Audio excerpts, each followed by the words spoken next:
नमस्कार साथियों। आज की क्लास हमारी एनसीईआरटी क्लास 12 साइकोलॉजी की जो है बुक से है, जिसका चैप्टर पहला है मनोवैज्ञानिक गुणों में विभिन्नताएं, जिसकी हम पहली वीडियो में हम जो है चर्चा कर चुके हैं और समझ चुके हैं विषयों को। तो हमने पिछली वीडियो में क्या क्या चीज़ें समझी है देखते हैं। मानव प्रकारों में व्यक्तिगत विभिन्नता, यानी व्यक्तिगत विभिन्नता क्या है। स्थितिवाद क्या है, और मनोवैज्ञानिक गुणों का मूल्यांकन जो होता है वो क्या है, इसको समझें। और औपचारिक मूल्यांकन क्या है, अनौपचारिक मूल्यांकन क्या है, इन चीज़ों को समझाएं। और इसके साथ जो है बुद्धि क्या चीज़ है, ये हमने समझा। और अभिक्षमता यानी एप्टीट्यूड क्या है, ये हमने समझा पिछली वीडियो में। अभिरुचि क्या है, ये समझा हमने पिछली वीडियो में।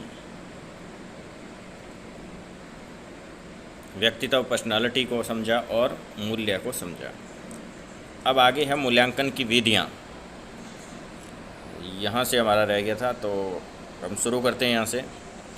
मनोवैज्ञानिक मूल्यांकन के लिए अनेक विधियाँ प्रयुक्त की जाती है। इनमें से कुछ विधियों के बारे में आप कक्षा 11 में पढ़ चुके हैं। आइए हम फिर उनकी प्रमुख विशेषताओं का पुनः स्मरण करें। मनोवैज्ञानिक परीक्षण, साइकोलॉजिकल टेस्ट, व्यक्ति की मानसिक तथा व्यवहारपरक विशेषताओं का वस्तुनिष्ठ तथा मानकीकृत मापक होता है। तो ये इसकी परिभाषा है, ध्यान होना चाहिए। क्या है? मानसिक तथा व्यवहारपरक विशेषताओं का वस्तुनिष्ठ मापक, यानी मापने वाला। किन किन चीज़ों को, मानसिक तथा व्यवहारपरक व्यक्ति की जो विशेषता है उनको मापने वाली चीज़ को मनोवैज्ञानिक परीक्षण कह देते हैं। ठीक है। और मापा कैसे जाता है इसके द्वारा? वस्तुनिष्ठ और मानकीकृत यानी एक सिस्टम बना हुआ, उनका मानक डिसाइड है उसके हिसाब से, और वस्तुनिष्ठ यानी कि एक ही निश्चित उत्तर पे पहुंचना। ठीक है। तो मनोवैज्ञानिक परीक्षण ये है हमारा। अब आगे पढ़ते हैं।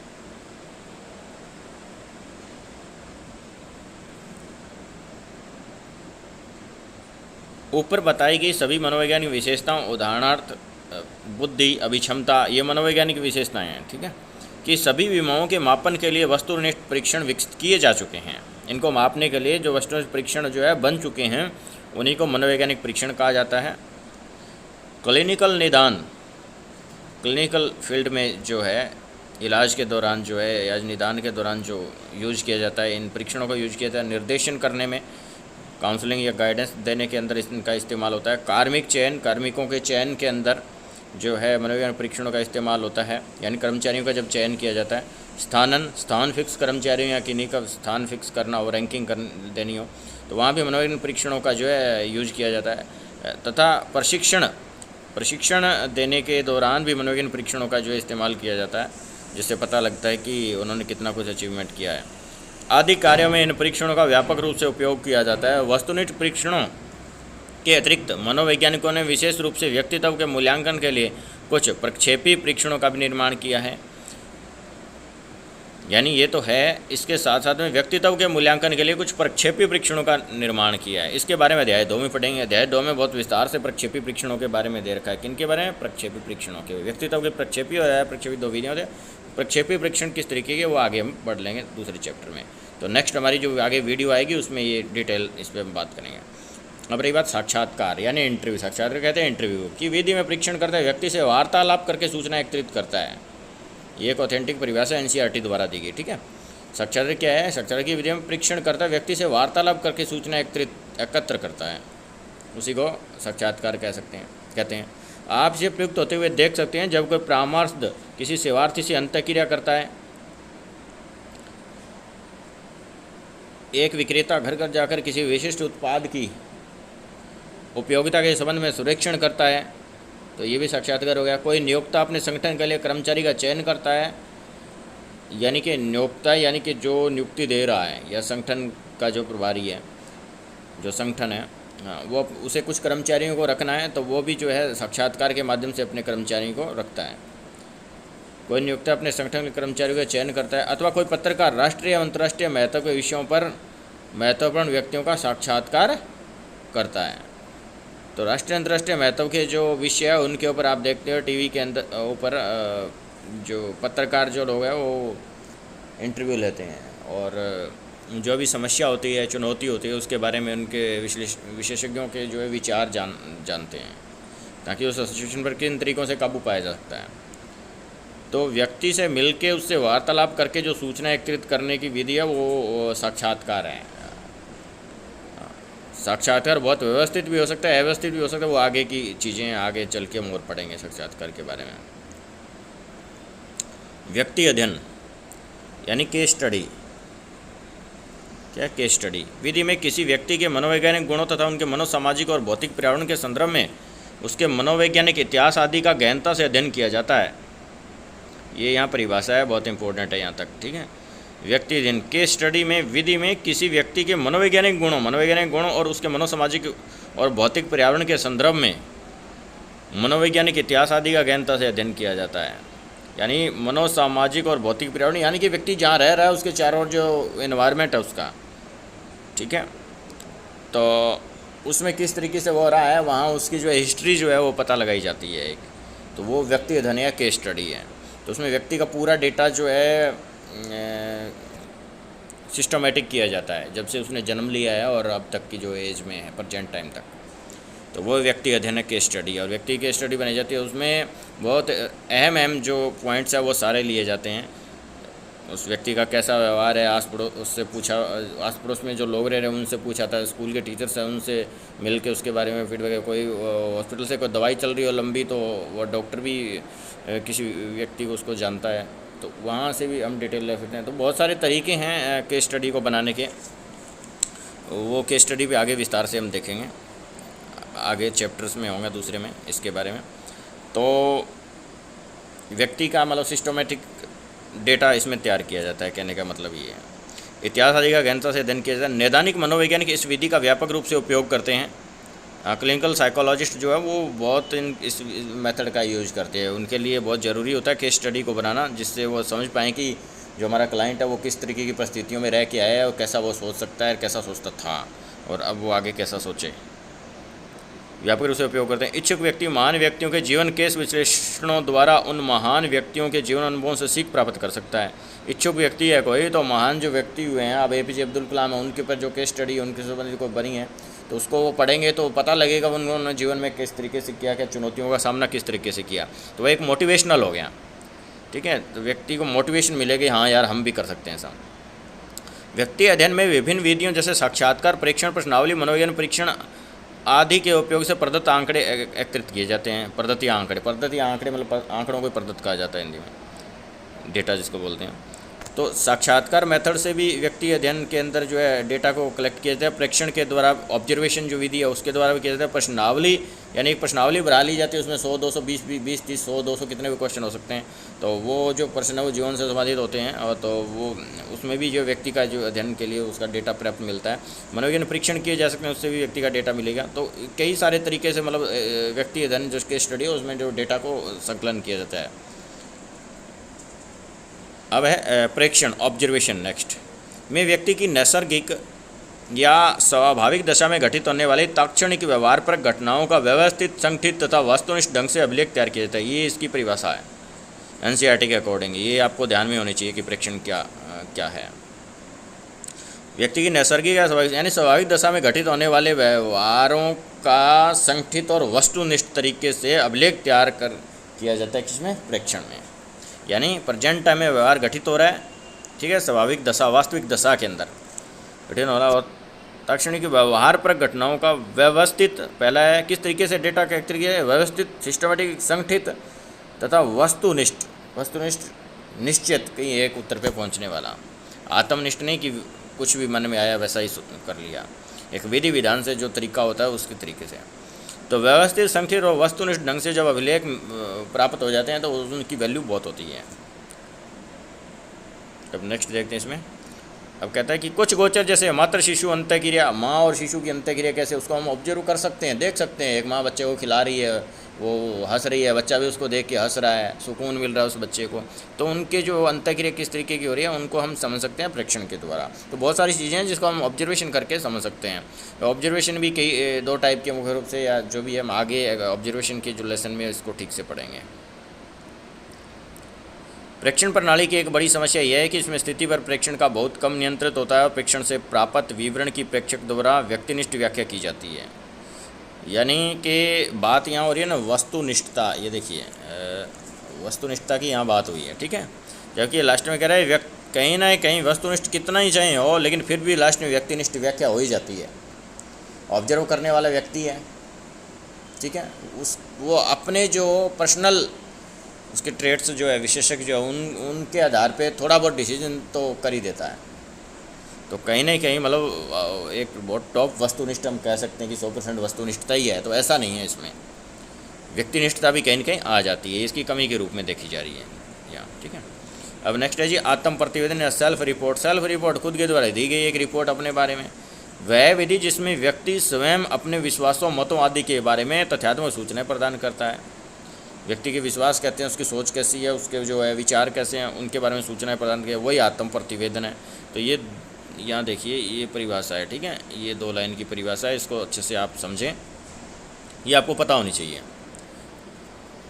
किसी भी एग्ज़ाम के लिए, चाहे वो 12th क्लास का एग्ज़ाम है साइकोलॉजी का, या कोई CTET है, HTET है, कुछ भी, तो ये परिभाषा आपको पता होनी चाहिए। ऐसी सूचनाएं किसी भी साक्षात्कार, अनुसूची अथवा प्रश्नावली, किसी मनोवैज्ञानिक परीक्षण अथवा व्यक्तिगत डायरी का उपयोग करके प्राप्त की जा सकती है।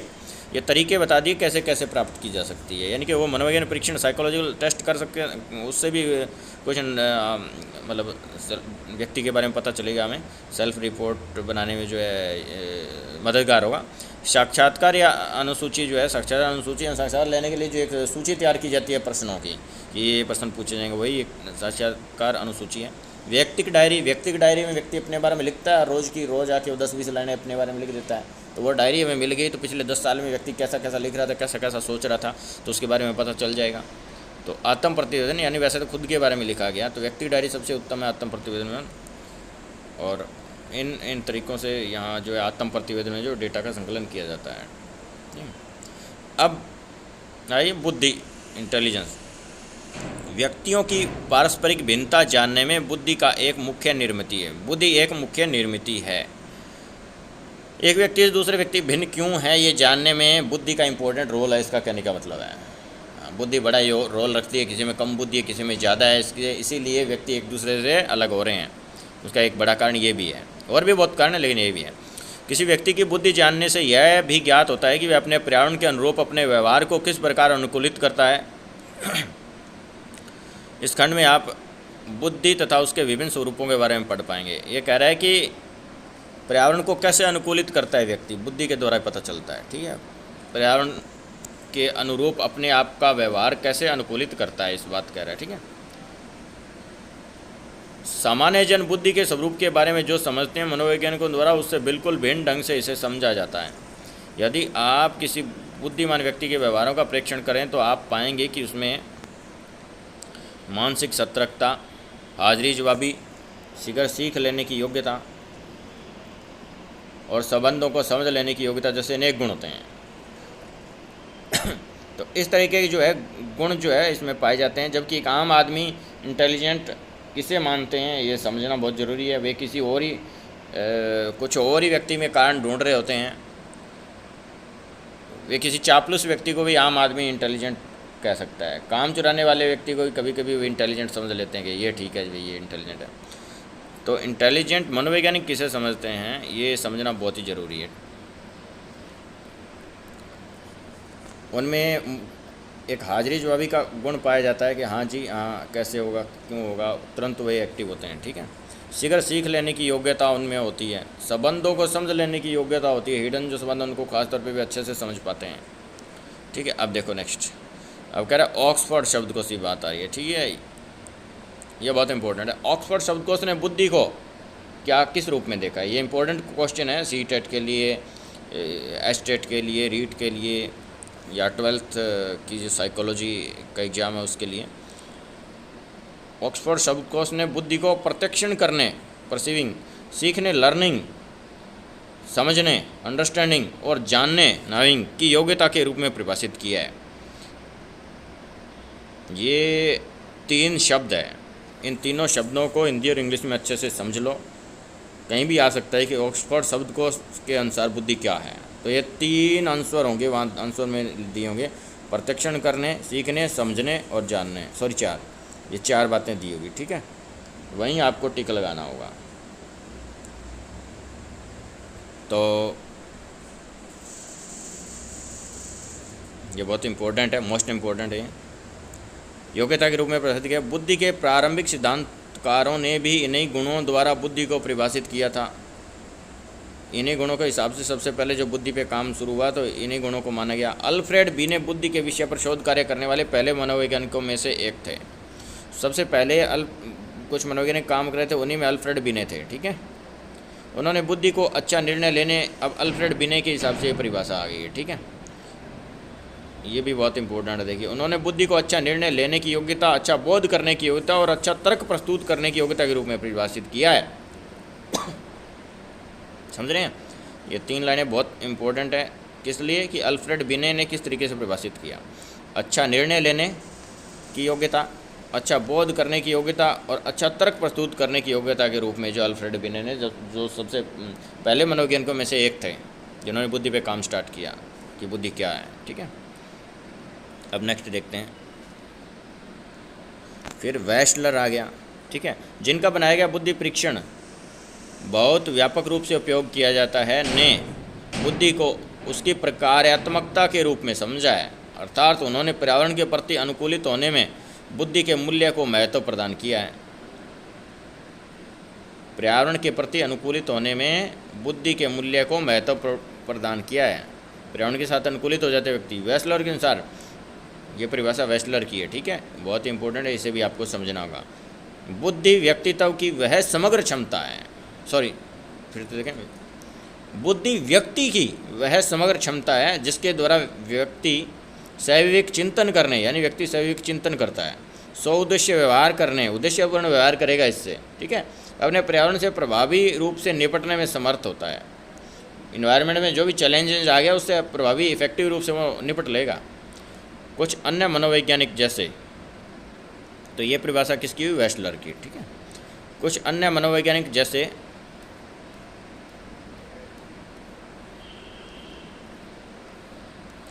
गार्डनर और स्टर्नबर्ग, इसका नाम है गार्डनर और स्टर्नबर्ग का सुझाव है कि एक बुद्धि व्यक्ति न केवल अपने पर्यावरण से अनुकूलन करता है, कि एक बुद्धिमान व्यक्ति जो है वो ऐसा नहीं कि उसे पर्यावरण से ही अनुकूलन करता है, बल्कि उसमें सक्रियता से परिवर्तन और परिमार्जन भी करता है, यानी पर्यावरण को भी बदलता है वो। इसका मतलब ये है, ऐसा नहीं है कि पर्यावरण जैसा बदला हुआ है उसके अकॉर्डिंग अपने को बदलता रहता है, अपने विचारों को बदला, वो पर्यावरण को भी बदलता है, इन्वायरमेंट में भी चेंजिंग लाता है। क्या चेंजिंग कैसे लाता है? अभी जैसे किसान है, खेत उसका खाली पड़ा है, उसके लिए चुनौती है, खाने के लिए उसको कुछ अनाज बोना होगा, तो जैसे ही बरसात आई उसने परख की इन्वायरमेंट की, अपने विचारों को बदला तुरंत कि ये एक सही मौका है, और तुरंत अपनी जो भूमि है उसको पार दी, जोत दी, ठीक है, कल्टीवेटेड कर दी, और जिससे वो नरम हो गई, और उसके बाद जो उसके अंदर बीज डाल दिए, तो हुआ क्या कि वो इन्वायरमेंट ही तो उसका उस इन्वायरमेंट को बदल रहा है, उसने बदल दिया। पहले कुछ और था, समतल एक मैदान था, उसको जोत के जो है नरम कर दिया मिट्टी, और उसके अंदर पौधों को उगा दिया है बीज डाल के।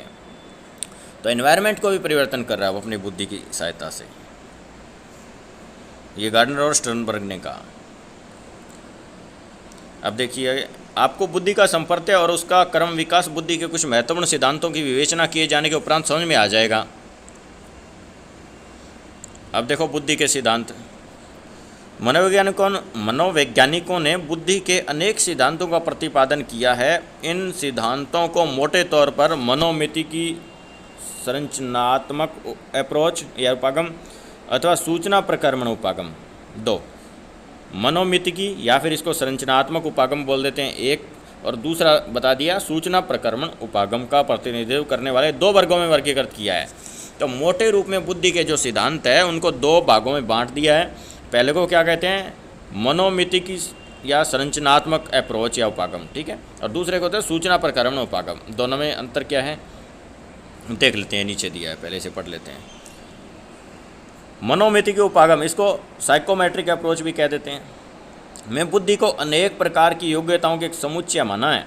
बुद्धि को क्या माना है, अनेक प्रकार की योग्यताओं का एक समुच्चय, समूह बनाया हुआ है अनेक योग्यताओं का। यह व्यक्ति द्वारा किए जाने वाले निष्पादन को उसी संज्ञानात्मक योग्यताओं के एक सूचकांक के रूप में व्यक्त करता है। किस रूप में, सूचकांक के रूप में व्यक्त करता है लास्ट में, यानी लास्ट में सूचना जो भी बुद्धि है जैसे भी है उसको लास्ट में सूचकांक के रूप में व्यक्त करेगा। जैसे कि IQ, अब किसी का कह दिया कि जिसमें 100 IQ है, इसमें 110 IQ है, इसमें 120 IQ है, इसमें 150 IQ है, इसमें 70 IQ है, मानसिक रूप से जो मंद हो सकता है, तो लास्ट में एक सूचकांक के रूप में रिजल्ट दिया जा रहा है जिन सिद्धांतों के द्वारा। उन सिद्धांतों को किस में रख दिया जाता है, मनोमितिकी उपागम या संरचनात्मक उपागम में। तो सूचना प्रकरण उपागम में किसको रखा जाएगा, फिर मनोमितिकी आपको समझ आया, तो सूचना प्रकरण उपागम दूसरा था क्या, तो हम इसको बताते हैं। जैसा कि नाम से देखो, सूचना प्रकरण उपागम, इंफॉर्मेशन प्रोसेसिंग अप्रोच। इंफॉर्मेशन की प्रोसेसिंग कैसे होती है, सूचना का प्रक्रमण किस ढंग से होता है, जो तरीके इन पे बेस्ड हैं, सूचना का प्रक्रमण या एक जगह से दूसरी जगह सूचना कैसे जा रही है, इस पे जो सिद्धांत बेस्ड है उनको जो सूचना प्रकरण उपागम के अंतर्गत लिया जाता है। तो आगे कुछ सिद्धांत बताऊंगा और उनमें स्पष्ट होगा कि कौन से मनोमितिकी उपागम में और कौन से सूचना प्रकरण उपागम में, ठीक है। तो हम पढ़ लेते हैं। सूचना प्रकरण उपागम में बौद्धिक तर्कना तथा समस्या समाधान में व्यक्तियों द्वारा उपयोग की जाने वाली प्रक्रियाओं का वर्णन किया जाता है। उन प्रक्रियाओं का वर्णन किया जाता है व्यक्ति ने जो उपयोग किया है समस्या समाधान में, ठीक है। इस उपागम का प्रमुख केंद्र बिंदु एक बुद्धिमान व्यक्ति द्वारा की जाने वाली विभिन्न क्रियाओं पर होता है। एक बुद्धिमान व्यक्ति किस तरीके की क्रियाएं करता है उसके ऊपर केंद्रित होता है। बुद्धि की संरचना तथा उसमें अंतर्निहित विभिन्न विमाओं पर अधिक ध्यान न देकर सूचना प्रकरण उपागम बुद्धिमत्तापूर्ण व्यवहारों में अंतर्निहित संज्ञानात्मक प्रक्रियाओं के अध्ययन पर अधिक बल देता है। अब हम इन दो उपागमों के प्रमुख प्रतिनिधि सिद्धांतों का वर्णन करेंगे। अब आगे सिद्धांत आएंगे, पहले जो आएंगे कौन से आएंगे, पहले मनोमितिकी उपागम से संबंधित सिद्धांत आएंगे, बाद में सूचना प्रकरण से संबंधित आएंगे सिद्धांत।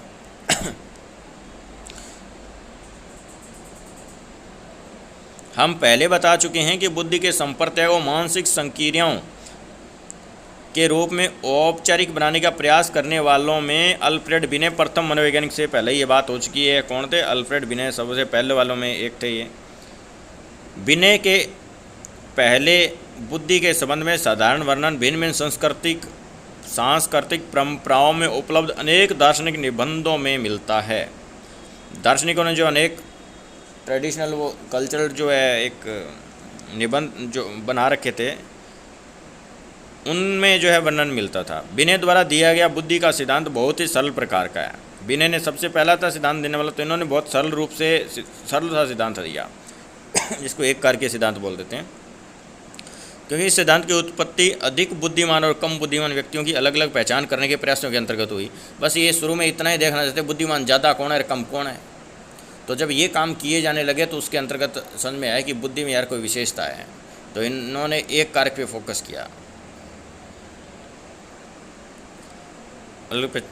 इसलिए बिने ने बुद्धि की योग्यताओं का एक समुच्चय माना, योग्यताओं का एक समुच्चय जिसका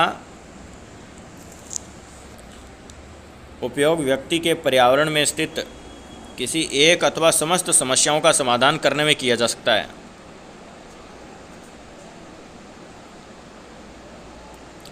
उनका सिद्धांत बुद्धि के एक कारक सिद्धांत के रूप में माना जाता है। जब मनोवैज्ञानिकों ने बिने द्वारा निर्मित किए गए बुद्धि परीक्षणों द्वारा व्यक्तियों से प्राप्त आंकड़ों का विश्लेषण करना प्रारंभ किया तो यह सिद्धांत विवादग्रस्त हो गया।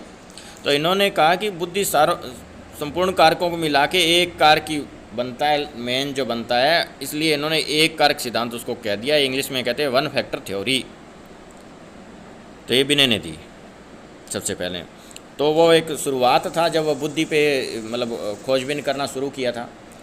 तो शुरुआत में तो एक कारक सिद्धांत बहुत फेमस था, और उसके बाद जैसे जैसे इस सिद्धांत का इस्तेमाल किया जाने लगा लोगों में, मतलब मनोवैज्ञानिक में और समझ बढ़ी, तो समझ में आया कि एक कारक सिद्धांत पर्याप्त नहीं है, कुछ डेटा जो गलत देने लग गया ये जो सिद्धांत था।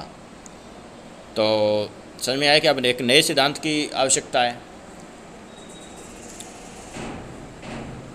और आवश्यकता आविष्कार की जननी है। जब ये आवश्यकता हुई कि अब एक नया सिद्धांत चाहिए, तो 1927 में चार्ल्स स्पीयरमैन, कौन? चार्ल्स स्पीयरमैन ने बुद्धि का द्विकारक सिद्धांत, 2 फैक्टर थ्योरी प्रस्तावित किया।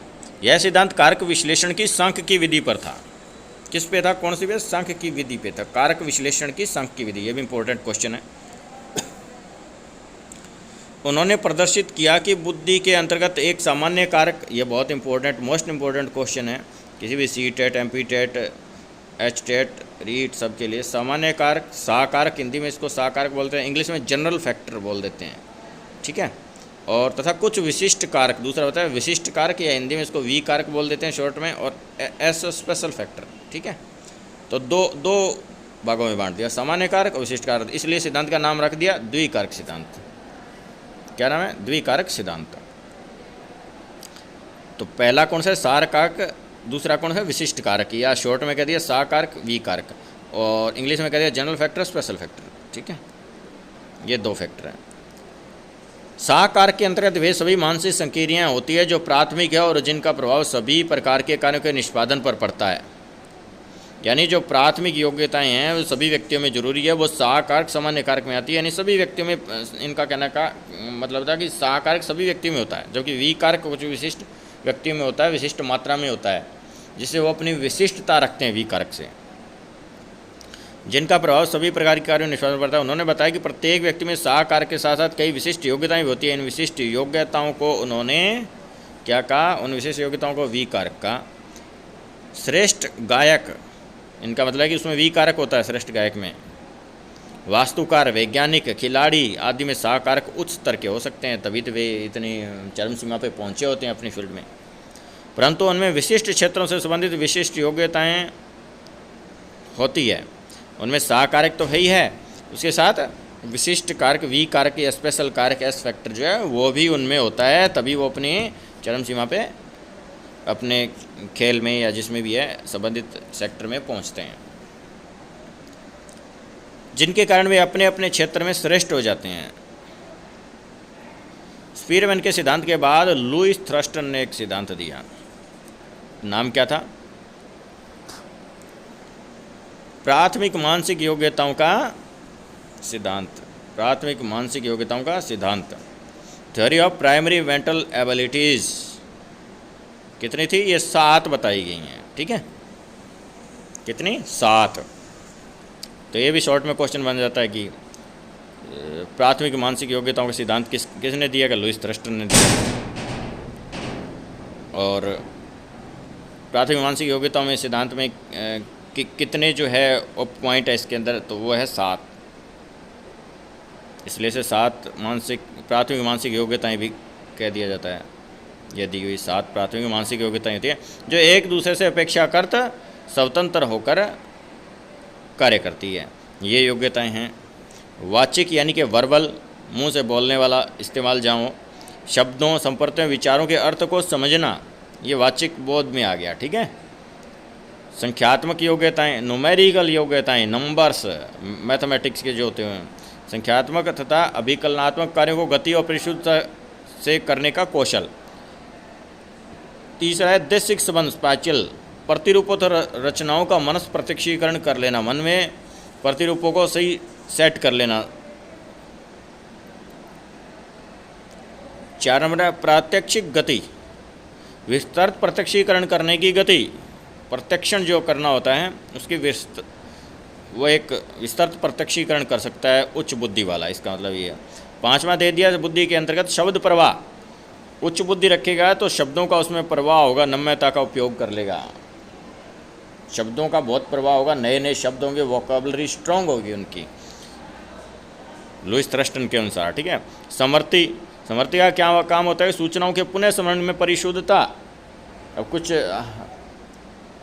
हमें एक रहीम की दुकान पे जाना है और उसकी दुकान का जो नाम है वो हम भूल ही गए, तो हमारी मेमोरी जो है टिकाऊ नहीं है, हम बुद्धिमान नहीं हो सकते। किसके सिद्धांत से? लुईस थ्रस्टन के सिद्धांत के अकॉर्डिंग, ठीक है। तो एक बुद्धिमान व्यक्ति में समर्थी टिकाऊ होती है, सूचनाओं के पुनः स्मरण में परिशुद्धता होती है, एकदम शुद्धता के साथ सूचना मिल जाती है कि इस व्यक्ति का ये नाम था और भैया तुम 2 महीने पहले या 2 साल पहले इस व्यक्ति से यहाँ इस दुकान पे मिले थे। सातवें आगमनात्मक तर्कणा, वैज्ञानिक तर्कणा जिसे बोलते हैं, दिए गए तथ्यों से सामान्य नियमों को व्युत्पन्न करना। तो ये योग्यता है जिसमें ज़्यादा वो ज़्यादा बुद्धिमान है, कम है तो वो कम बुद्धिमान है। इन्होंने 7 प्राथमिक मानसिक योग्यताएं बता दी जो लगभग स्वतंत्र होकर अपना काम करती है। ये सिद्धांत किसका था? लुईस थ्रस्टन का था। कौन सी प्राथमिक मानसिक योग्यताओं का सिद्धांत? Theory of primary mental abilities, बहुत इंपॉर्टेंट है ये भी।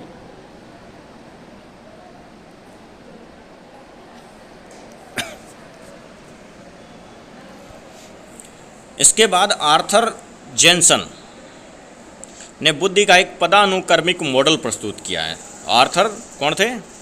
Arthur Jensen. इन्होंने कौन सा मॉडल प्रस्तुत किया? पदानुक्रमिक मॉडल प्रस्तुत कर दिया। एनसीईआरटी कह रही है पदानुक्रमिक मॉडल प्रस्तुत किया, जिसमें उन्होंने कहा कि योग्यताएं 2 स्तरों पे होती है। क्या? 2 स्तर, प्रथम स्तर और द्वितीय सेकेंडरी स्तर। ठीक है, इंग्लिश में कह दिया लेवल फर्स्ट और लेवल, हटा देता हूँ, लेवल सेकेंड। ठीक है, तो प्रथम स्तर और द्वितीय स्तर 2 हो गए। ठीक है, अब इन्हें समझना है प्रथम स्तर क्या है, द्वितीय स्तर क्या है। प्रथम स्तर साचर्यात्मक अधिगम का होता है, एसोसिएशन, वैसे तो ये कह रहे हैं साचर्यात्मक, इन्हें एसोसिएशन पैदा हो रहा है, जिसमें आगत तथा निर्गत लगभग समान होते हैं। यानी जितना आगत होता है उतना ही निर्गत होता है। यानी कि रट के, अब ये आगे कह रहा है, उदाहरण के लिए रट कर किया जाने वाला अधिगम या समर्थी। तो रटने में क्या है कि जितना कुछ रट्टा हमारा बस उतना की याद रहता है, कुछ ज़्यादा कुछ नहीं याद रहेगा, इनका कहने का मतलब है। फिर क्या द्वितीय स्तर को क्या बता रहे हैं? संज्ञानात्मक सक्षमताओं का होता है, संज्ञानात्मक सक्षमताओं का होता है जिसमें उच्च स्तरीय कौशल होते हैं। दूसरे में उन्होंने उच्च स्तरीय कौशल कह दिया है, जो आगत को एक प्रभावी निर्गत में बदलते हैं, परिवर्तित करते हैं।